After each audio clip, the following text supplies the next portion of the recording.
Hello भाइ, तिम्रो visa त रिफ्युज भएछ नि। अब टेन्सन नलिग धेरै। अब फेरि रिएप्लाई गरौला हुँदैन? ए, हजुर। हस्, हजुर दाइ। कक्षा 12 पछि अन्यलमा थियो जीवन। बाबा आमा भन्नुहुन्थ्यो, छोरा गर्नु लागेको काम मजाले गर, सुनेर आफ्नो मन। यस्तो सुनि आयो मेरो मनमा आश। ठुलो कुरा मागे भने गाह्रो त हुँदैन, फेरि परियो मिडल क्लास। तै पनि हिम्मत गरे। बाबा मलाई बाहिर जान मन छ। नेपालमा पढाइ त छैन तै माथि सेलेरी पनि कम छ। ए हुन्छ, तिमी प्रोसेस गर्दै गर, यताउति केही सोच्ने होइन नि फेरि। पैसाको टेन्सन त गर्दै नगर। बाबाको यस्तो प्रतिक्रियाले ज्यादै साहस मिल्यो। पासपोर्ट बन्न साथ ढिलो नगरी प्रोसेस गर्न राजधानीतिर छिरियो। पिटी इक्जाममा राम्रै आयो। बाहिर जाने सपनामा सुनौलो किरण छायो। बिस्तारै ओडातिर धाउन सुरु गरियो। कागजहरू बनाउनलाई त्यस्तै कागजको पैसा धेरै ठाउँ छरियो। कहिले नाता प्रमाण, कहिले ट्याक्स क्लियरेन्स, त कहिले 4 किल्ला। बाबु तिमीले गर्न लागेको त 6 महिना भएन र? जहिले छिमेकीहरूको यस्तै बिल्ला। कसैलाई थाहा नदिई काम गर्छु भन्नु पनि छैन। पैसा माग्दा भन्नु नै पर्यो के गर्दैछु भनेर। नभनी पनि नहुने।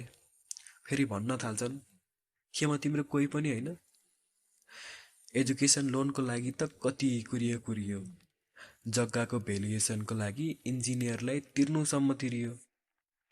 कहिले बाको पेस्लिप नबन्ने, कहिले वकिलहरू नोटरी गर्न नमान्ने, मोटो रकम नदिई डकुमेन्ट्सहरूमा ट्याप नै नहान्ने। एउटै डकुमेन्ट बनाउन त कति धाइयो। बुढी आमाको जग्गा धरौटीमा राखेर उहाँलाई साह्रै टुका खुवाइयो। जग्गा रुक्का, गर्ने ठाउँमा उस्तै धक्का।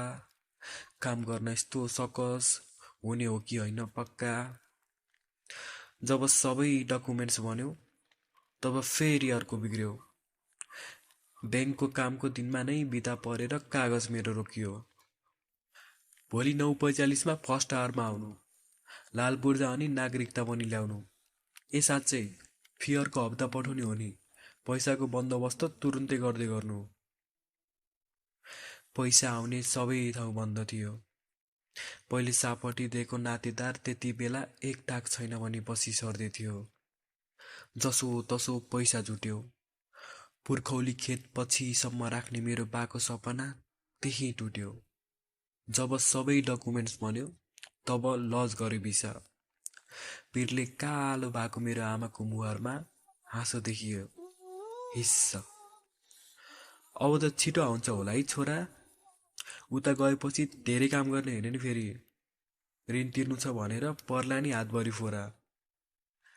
आमाको बोलीमा आश देखिएको थियो। के थाहा आमालाई, निप्दै रहेछ उहाँले विश्वास गरेको दियो। भिसा मेरो खस्न त खस्यो, तर यति तल खस्यो, त्यो अदृश्य भएर खै कता पस्यो। जब यो कुरा नातेदारले थाहा पाए, तब कहिले पनि नसम्झिनेले कल लगाए। धेरैको सहानुभूति थियो, तर कसैको बोलीमा खुसियालीको गल गल पाए। भन्छन्, नजाने ठाउँको बाटो नै नसोध्ने भनेर। खै के भन्ने, सायद जाने ठाउँ नै गुम्सिएको थियो कि, या बाटो नै भाँसिएको थियो। आमा, तिम्रो लाल पूर्जाको बन्दगी फुकाउन सकेन। बाबा, तिम्रो पुर्ख्यौली सम्पत्ति फेरि फर्काउन सकेन।